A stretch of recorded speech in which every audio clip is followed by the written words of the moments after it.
자, 오늘 죽음을 이기는 인생에 대해서 설명하겠습니다. 제가 질문 던지겠습니다. 혹시 죽음이 인생의 끝이다. Death is the end of life. 라고 생각하십니까? 어떠세요? 죽음은 인생의 끝이다. 그런가요? 혹시나 그렇게 생각하신 분이 있다면 인생론이 아마 상당히 비관적일 겁니다. 그래서 인생은 허무하다. 죽음으로 인해서 인생은 다 무너진다. 죽음 앞에 인생은 허무하고 다 쓸모없는 것이라는 인생관을 갖고 계신 분들은 죽음이 인생의 끝이라고 생각하시기 때문에 그렇습니다. 하지만 우리 크리스찬들은 그렇게 생각하지 않습니다. 죽음은 단지 천국 영생으로 들어가는 트랜지션, 뭐냐면은 그 지나가는 관점이라는 것이 우리 크리스찬들이 갖고 있는 그 세계관이고 인생관입니다. 즉 제가 오늘 나누고 싶은 것은 죽음을 이기는 인생에 대한 것을 나누고자 합니다. 여기 계신 모든 분들이 특별히 이곳에 세례받지 않고 아직 이 죽음에 대해서, 인생에 대해서 정리가 안 되신 분이 있다면은 오늘 이 말씀을 통해서 나도 죽음을 이기고 영생 구원을 누릴 수 있는 천국 백성, 복된 인생을 가질 수가 있겠구나 하는 그런 마음의 확신이 있고, 또 이 계신 우리 성도님들 다시 한번 죽음을 이기는 인생을 허락하신 하나님께 감사드릴 수 있기를 바랍니다. 제가 오늘 두 가지를 다룰 겁니다. 하나는 뭐냐면 인생은 무엇인가? What is life? 굉장히 광범위한 질문입니다. 그래서 오늘 본문의 말씀 보면은 히브리서 9장 27절에 인생이 무엇인지를 세 가지를 우리에게 설명하고 있습니다. 보세요. 한 번 죽는 것은 사람에게 정하신 것이요, 그 후에는 심판이 있으리니. 자기 인생이 세 가지가 있습니다. 하나는 인생은 일회성이라는 겁니다. 사람이 이 세상에 태어나서 그리고 한 번 살고 죽음으로 죽는 거라는 뜻이에요. 우리 불교나 힌두교에서는 윤회설을 믿습니다. Reincarnation. 즉 사람이 살다가 죽어서는 또 다음 생으로 다른 모습으로 태어나고, 또 죽어서는 다음에 또 생하다가 이게 여러 번 돌다가 업보를 쌓던, 약간 종교마다 다르긴 하지만은 그러다가 벗어나기도 하고 아니면 영원히 그 윤회를 한다고 믿는 것이 있습니다. 하지만 그것은 옳지가 않습니다. 우리 인생은 여러분 언젠가 내가 죽음으로써 이 인생, 육신의 인생은 이제 그것으로서 끝이에요. 끝입니다. 제가 말하는 끝이라는 것은 또 두 번째 찬스가 오지 않는다는 뜻입니다. 이 세상에 온 것은 순서가 있었지만 가는 것은 순서가 없습니다. 제가 목회하면서도 많이 봤습니다. 젊은 분, 연세 드신 분은 아니라 젊은 분도 앞서가는 경우를 보았고, 가난한 사람이라서 먼저 죽는 것이 아니라 부유한 사람도 원치 않은 때에 일찍 가는 것을 보았습니다. 혹시 주변을 살펴보세요. 혹시나 내 주변에 100세가 넘으신 분이 몇 분인지 한번 세보세요. 내가 아는 내 주변에 100세 넘으신 분 몇 분 계십니까? 저희 교회 어르신들이 좀 있습니다. 그러나 제가 목회하면서 정말 만으로 100세 넘으신 분이 딱 2명 있었어요. 두 분 다 100세 그리고 102세인가 돼서 세상을 떠나셨어요. 사람들은 지금 100세 인생이라 해서 굉장히 기대를 가지시고, 그리고 내가 은퇴한 다음에 꽤 그래도 멋있게 살 것이라고 생각하고, 어제 살은 것처럼 오늘도 살 것이고 오늘 밤 자고 나서 내일도 그렇게 살 것이라고 항상 살 것을 가정하고 사시지만, 평균적으로 본다면 70대에 많이 넘어지십니다. 80대에 정말 많이 넘어지십니다. 90대에 가셔서 많이 약해지시고 100세 넘기기가 쉽지 않아요. 아마 이 가운데도 100세 넘으신 분은 없을 겁니다. 쉽지 않습니다. 그러면 우리 인생은 언젠가는 반드시 끝나는 인생이라는 이 사실, 첫 번째입니다. 두 번째는, 그런데 이 인생이 살아있는 동안에도 우리는 연약하다는 거예요. 그게 바로 뭐냐면 한 번 죽는 것은 사람에게 정하신 것이라는 걸 보면은 내가 어떻게 죽고 언제 죽을 것을 우리 각자가 정하는 게 아닌 거예요. 누가 정합니까? 하나님이 정한다는 거예요. 한 번 죽는데 그것을 하나님이 정하셔요. 내 인생인데도 내 마음대로 하지 못합니다. 하나님은 어떠한 분이신가?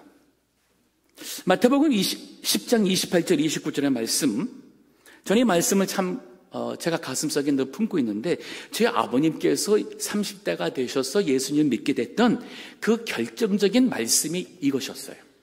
즉 하나님이 누구인지에 대해서 생각해야 한 구절이었습니다.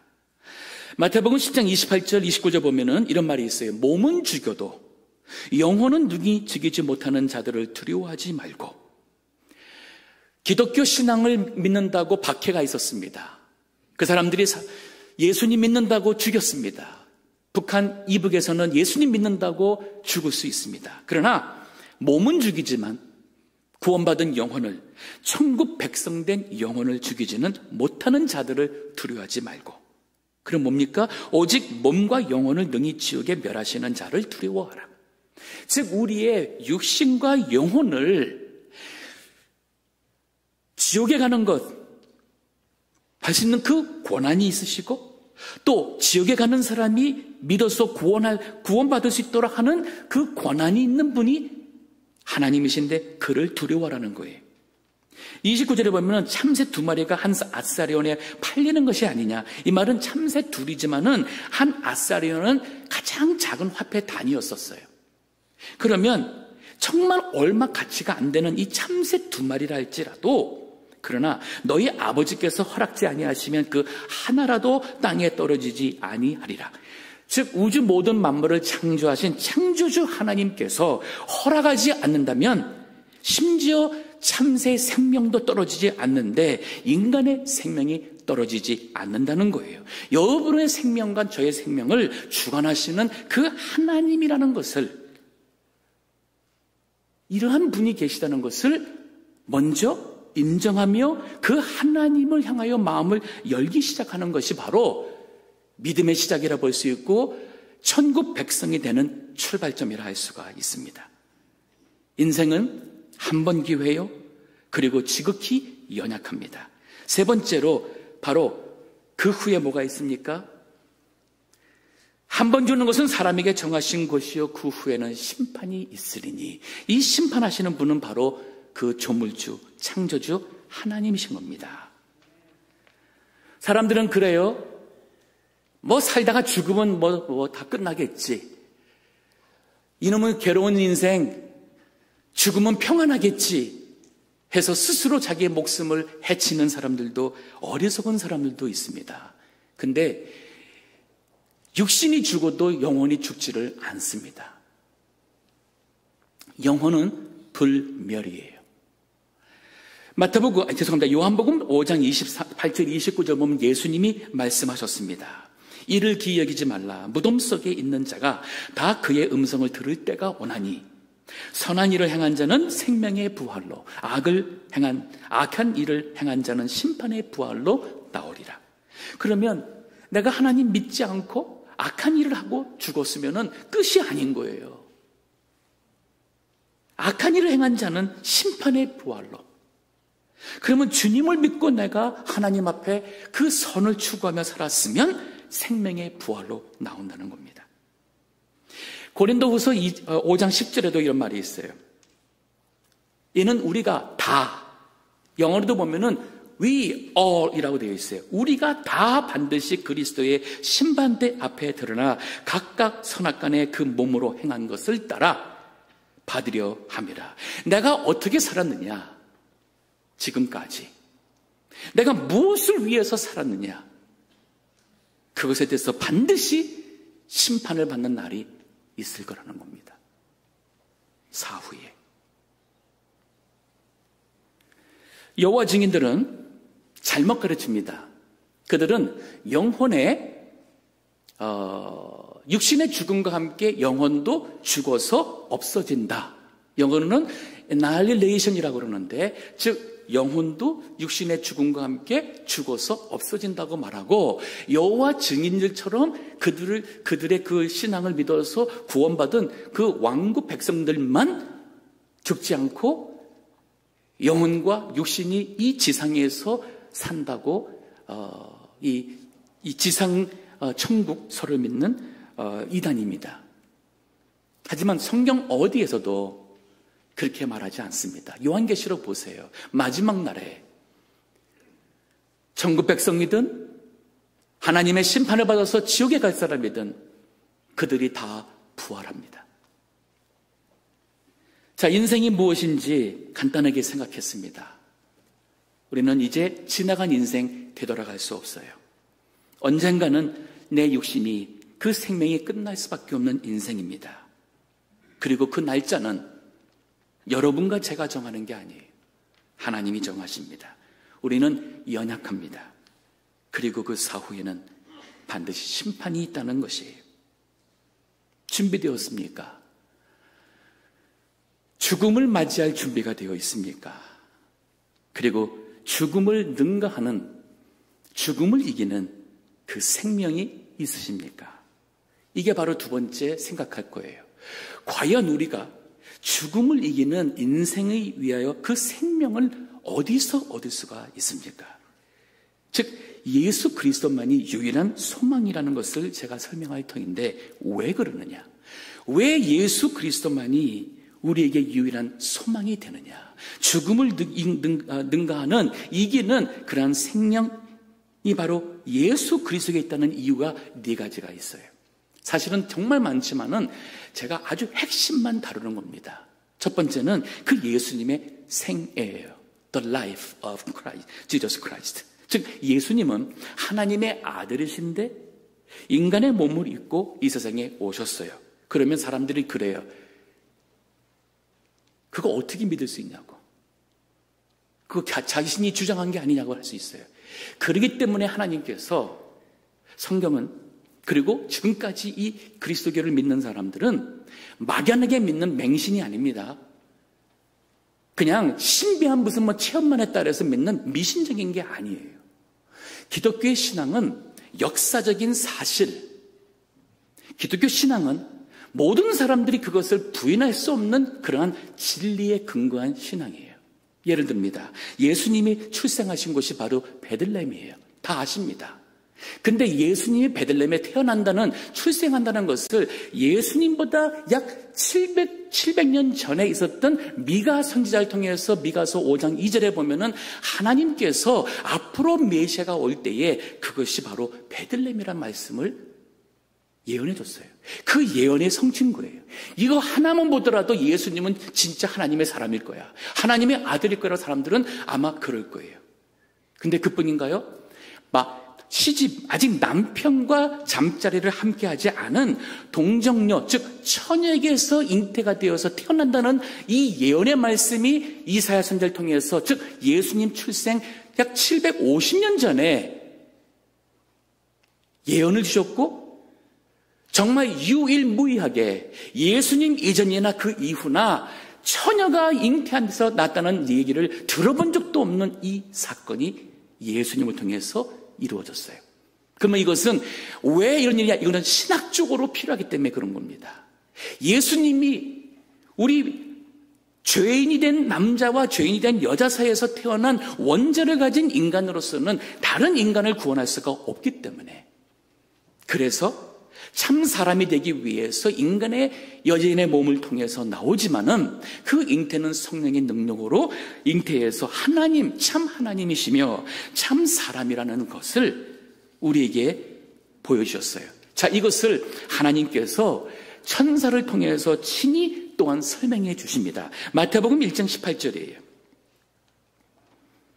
마태복음 1장 18절부터 보면 예수 그리스도의 나심은 이러하니라. 그 모친 마리아가 요셉과 정혼하고 동거하기 전에, 즉 이 당시에 정혼했다는 것은 남편 아내와 같은 법적인 요 구속력은 있지만은 그러나 아직 결혼식 하기 전까지는 동원동거하지를 않은 상태였어요. 대개 종혼하고 한 1년 가까이 시간을 끌기도 합니다. 지금은 약혼하고 뭐 그 전에도 뭐 동거도 하고 난리지만은 이때는 안 그랬어요.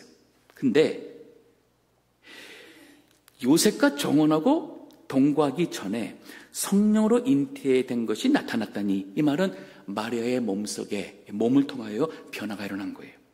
그 남편 요셉은 의로운 사람이라 저를 드러내지 아니하고 가만히 끊고자 하여 이 일을 생각할 때에, 근데 요셉이 그것을 알았어요. 아마 마리아가 설명했을지 몰라요. 그러나 그걸 믿을 수가 없잖아요. 그러나 또 사랑했고 또 마리아의 어떤 순진함이나 그것을 믿기 때문에 요셉을 그래도 마리아에게 호의를 베풀어서 드러내지 않고 가만히 그 정혼을 이제 끊고자 고민할 때였어요.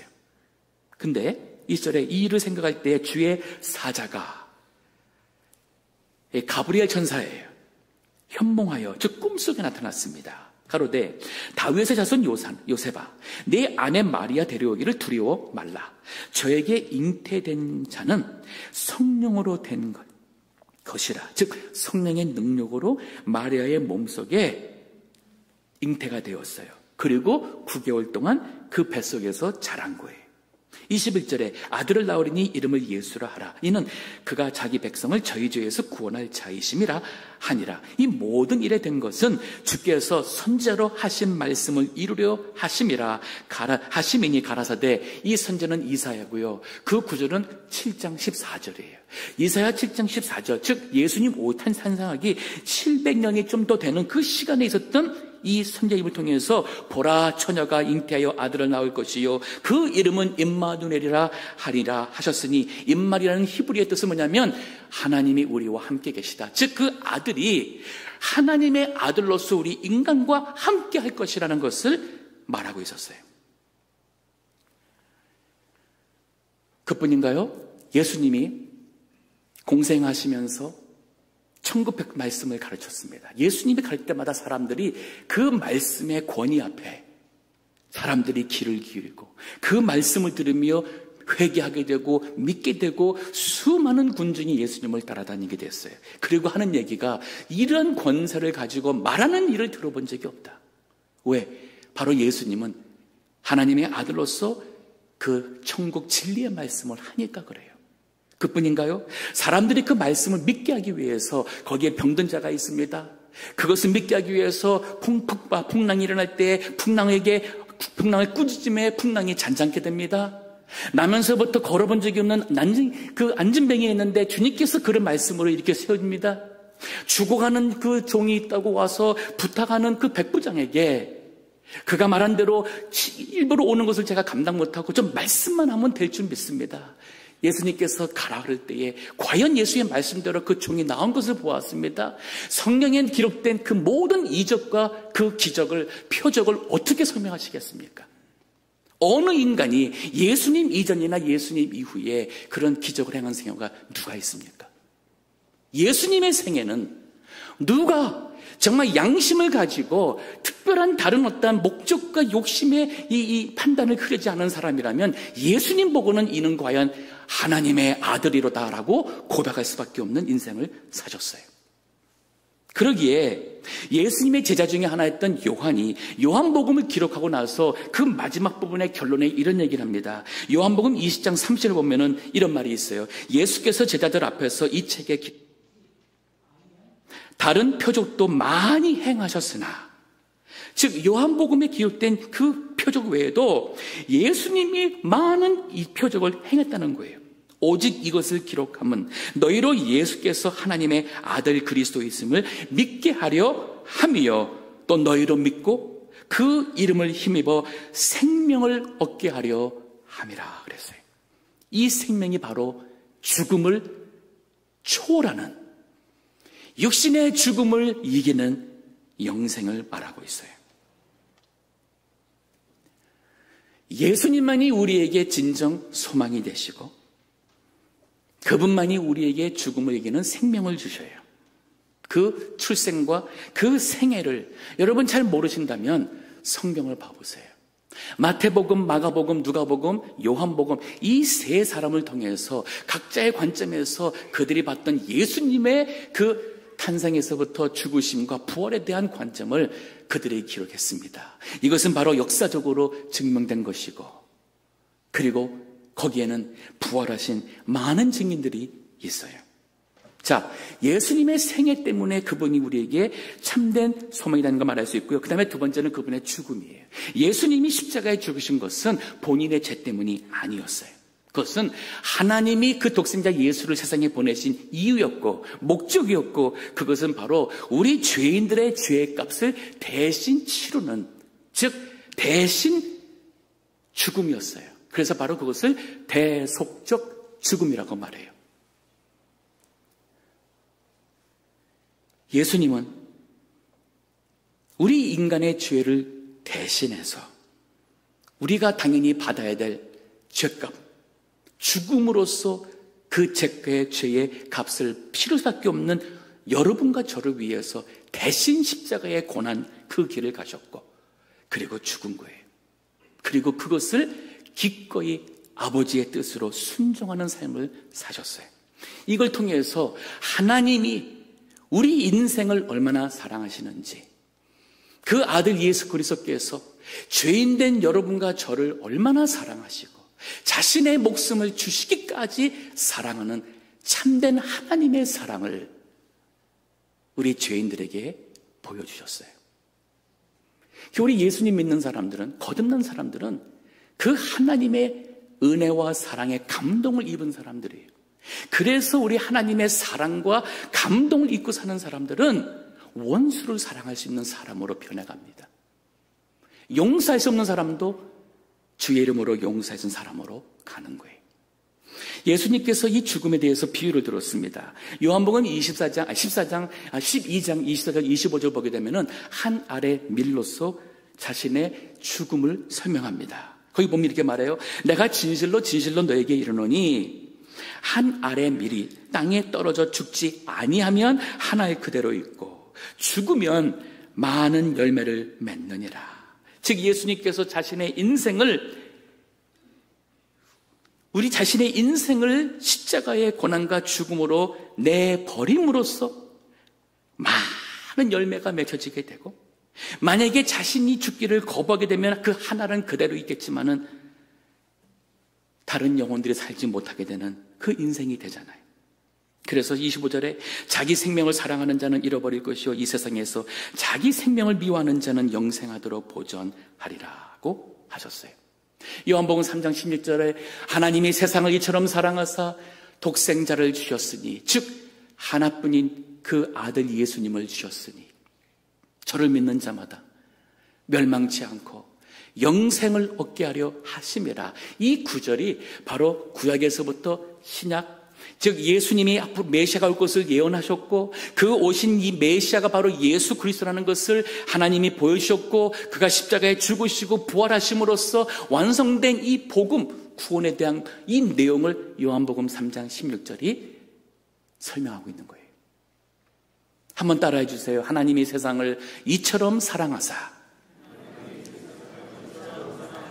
독생자를 주셨으니 이는 저를 믿는 자는 멸망치 않고 영생을 얻게 하려 하심이라.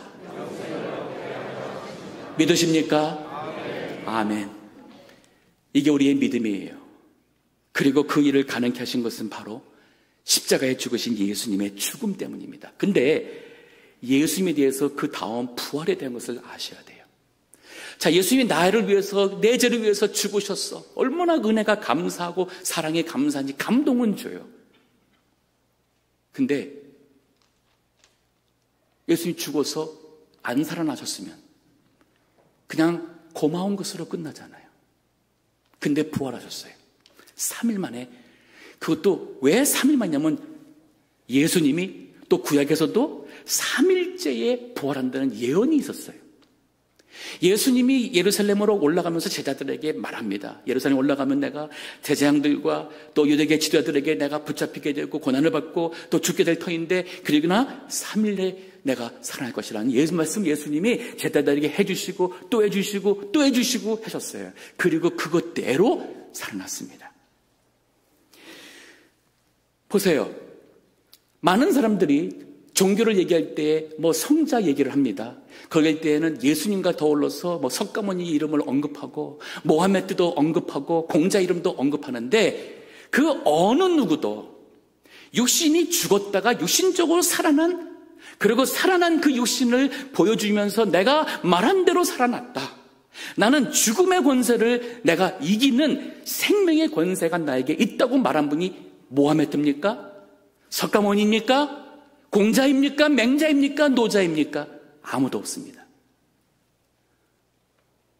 오직 예수 그리스도만이 죽음에서 다시 살아나셨어요. 고린도전서 15장 3절 보면요, 사도 바울이 그것을 본 사람들을 언급합니다. 이거 보세요. 내가 받은 것을 먼저 너에게 전하노니 이는 성경대로 그리스도께서 우리 죄를 위하여 죽으시고, 얘기했죠, 장사 지낸 바 되었다가 성경대로 사흘 만에 다시 살아나사 게바에게 보이시고, 게바는 베드로인데 아람어로 발음이 이렇게 되어 있어요. 게바에게 보이시고 후에 12 제자에게와 그 후에 500여 형제들에게 일시에 보이셨나니, 여기 500여 형제면 거기는 여자분들과 아이들은 숫자에 들어가지 않았어요. 아마 이것은 예수님이 승천하실 때에 아마 감람산에 모였던 많은 사람들이 아니었을까라고 추측할 수 있습니다. 그 중에 지금까지 태반이나 살아있고 어떤 이는 잠들었으며 그 후에 야고보에게 보이셨으며, 이 야고보는 예루살렘 교회의 담임 목사였었고 예수님의 육신의 동생이에요. 즉 이 야고보는 요셉과 마리아에게서 나온 아들입니다. 그 후에 모든 사도에게와 맨 나중에 만삭되지 못하여 난 자 같은 내게도 보이셨느니라. 즉 사도 바울도 다메섹으로 가는 길에 이 예수님을 만나 보았어요. 과연 정말 예수 그리스도라는 분께서 죽음에서 부활했다는 것이 사실일진데, 그분이 나의 죽음 문제를 해결할 수 있는 구세주라고 부인하는 어리석은 사람이 어디 있습니까? 여러분, 우리 기독교 믿는 사람들은 배우지 못한 사람들만 믿는 거 아니에요. 우리 예수 그리스도 믿는 사람들은 뭔가 부족하고 연약하고 무서움 있는 사람들만 있는 것 전혀 아닙니다. 기독교 역사 속에 보면은 각종 모든 지성인들이 예수님을 믿고 그들이 회개하고 예수님의 말씀을 의지하며 살았어요. 성 어거스틴, 12세기에 있었던, 13세기에 있었던 이 토마스 아퀴나스라는 이 철학가, 존 뉴턴, 아이작 뉴턴, 심지어는 우리 소렌 키어케가드라는 우리 철학자, 이 현실주의 철학자, 이 모든 사람들이 다 위대한 지성인들이에요. 지난 우리 1세기 동안 있었던 참 많은 또한 지성인들이 있었습니다. C.S. 루이스, 또 프란시스 콜린스, 이분은 우리 유전자 DNA 이 지놈이라는 이것을 연구하는 과학자였고 그리고 의사였어요. 그뿐인가요? 리 스트로블이라는 사람이 있어요. 제가 리 스트로블 사람을 좀 설명하고 싶은데요, 이분은 원래 무신론자였습니다. 시카고 출입문이라는 신문에 기자로 있다가 나중에는 편집국장이 된 사람이에요. 이 사람의 아내가 교회 나가기 시작했어요. 그래서 그 아내를 교회 못 나가게 하려고 기독교가 잘못됐다는 것을 증명하기 위해서 예수님에 대해서, 예수 부활에 대해서 이분이 연구하기 시작한 거예요. 이분은 예일대에서 법대를 나온 분이에요. 엘리트입니다.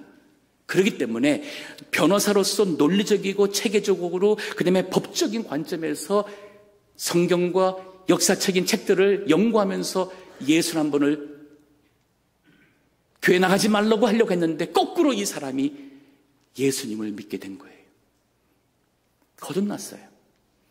그리고 예수님을 그의 구세주로, 인생의 주인으로 영접하고 나중에 그가 목사가 됩니다. 그리고 그는 이 시대에 있는 이 변증학자로서 많이 알려진 사람이에요. 즉 우리가 이 세상 언론이라는 CNN이나 ABC나 이런 데서도 불러서 하는 그러한 지성인이에요. 이분이 많은 책을 썼습니다. 그 책으로 인해서 얼마나 많은 사람들이 주님께 오는지 몰라요. 혹시나 많은 사람들이 왜 예수님을 믿지 않는가? 왜 교회 다니지 않는가? 제가 경험한 것 중에서 가장 첫 번째 이유가 뭔지 아세요? ignorance. 무지하셔서 그래요. 몰라서 그래요. 죄송하지만 무식해서 그렇습니다. 성경을 몰라서 그래요. 하나님을 몰라서 그래요. 하나님의 아들 예수 그리스도가 누구시며 무엇했는지를 모르시기 때문에 안 믿는 거예요. 그리고 알고자 하지 않는 것이 바로 교만입니다. 한 번 죽는 것은 사람에게 정하신 것이요, 그 후에는 뭐가 있습니까? 심판이 있습니다. 더 늦기 전에 믿으셔야 돼요. 여러분, 교회 가시면은 하나님 여러분 사랑합니다, 믿어주세요, 교회 나와주세요, 복 받습니다, 저 그 얘기하는 거 아니에요. 성경은 그렇게 말하지 않습니다. 회개하라, 천국이 가까웠느니라. 이 예수님께서 한 가지 또 우리에게 약속한 게 있어요. 그게 바로 재림이에요. 세상 종말에 우리의 이 약속했던 구원, 그리고 천국, 새 하늘과 새 땅이 이루어지며 지금 눈에 보이는 이 세상은 다 없어지고 새 하늘과 새 땅으로서 하나님이 약속한 이 천국의 영생으로 이어지는 이 구원의 완성을 위해서 주님이 재림하신다는 거예요. 오늘 본문에 히브리서 9장 28절을 봅니다. 이와 같이 그리스도도 많은 사람의 죄를 담당하시려고 단번에 들이신 바 되었고, 이 말이 뭐냐면은 예수님이 십자가에 죽은 걸 말하는 거예요. 많은 사람의 우리 죄를 대신 담당하고 예수님이 한 번 십자가에 들이시며 죽은 것이 우리의 모든 인생을 살릴 수 있는 그러한 능력의 십자가의 피가 된 겁니다. 그리고 보세요, 구원에 이르게 하기 위하여, 이게 뭐냐면 우리 구원이 완성되게 하기 위해서 죄와 상관이 없이, 즉 또 우리 죄를 위해서 죽으시려 오는 거 아닙니다. 두 번째는 자기를 바라는 자들에게 두 번째 나타나시리라. 이것은 바로 세상 종말에 주님이 재림할 것을 말하고 있어요. 예수님이 친히 종말에 있을 그 재림에 대한 예언의 말씀이 마태복음 24장 29절에 있습니다. 거기에 보면 이렇게 말합니다. 그날이에요. 마지막 날, 세상 종말입니다. 환난 후에 즉시 해가 어두워지며 달이 빛을 내지 아니하며 별들이 하늘에서 떨어지며 하늘의 권능들이 흔들리리라. 아마 세상 종말이 되면은 이러한 천지의 재변, 이 천지의 어떤 그런 큰 이런 증세, 이런 그런 일들이 막 일어날 수도 있다고 볼 수 있어요. 그리고 보십시오. 그때에 인자의 징조가 하늘에서 보이겠고, 그때에 땅의 모든 권속들이 통곡하며, 왜 통곡합니까? 죽을 준비를 하지 않았어요. 구원에 대한 문제에 대해서 생각하지 않았습니다.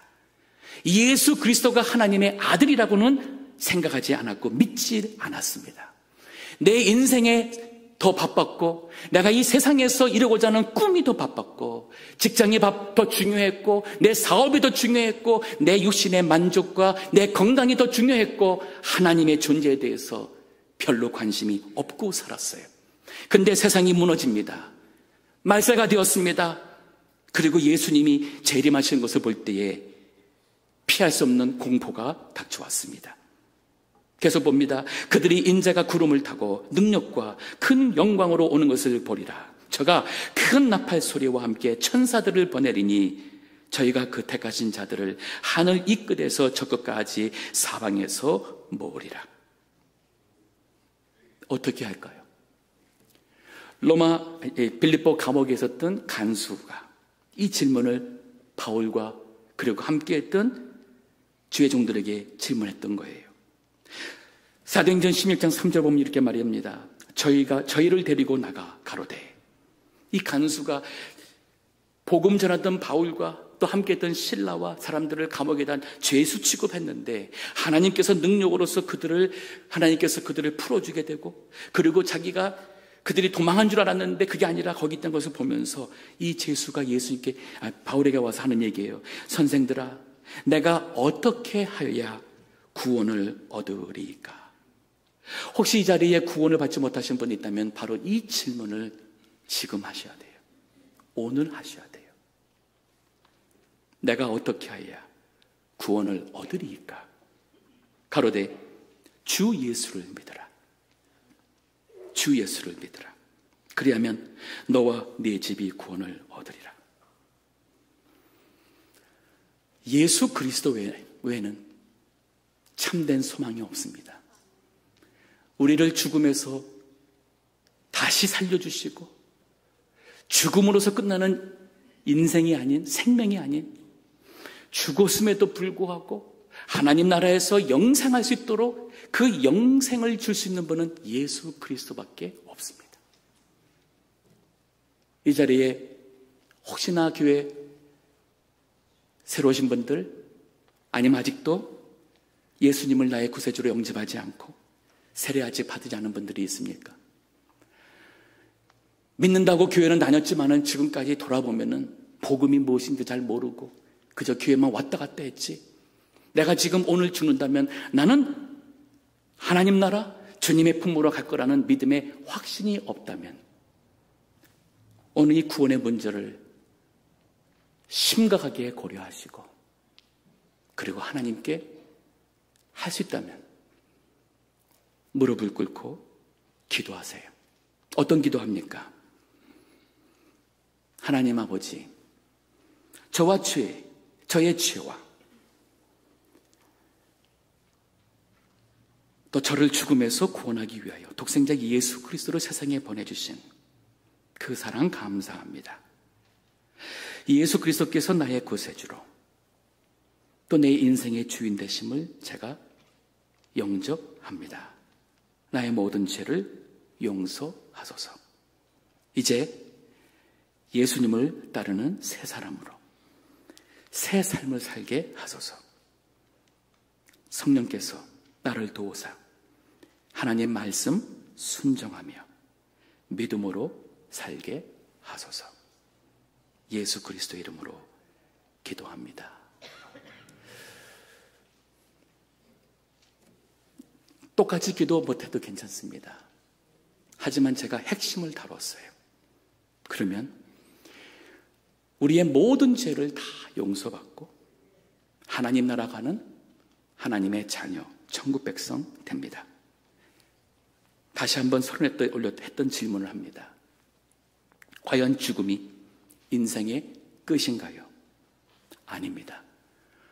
구원받은 성도들에게 있어서는 죽음을 넘어 하나님 나라 천국에서 영생이 있기에 우리 그리스도인들은 죽음을 두려워하지 않습니다. 죽음 앞에 비열하지 않습니다. 하나님의 뜻이라면 그 십자가 죽음이라 할지라도 우리는 기꺼이 가는 사람들입니다. 우리 하나님 나라 천국의 그 영생 구원을 바라보며 사시는 모든 주의 백성 되기를 축원합니다. 기도하겠습니다.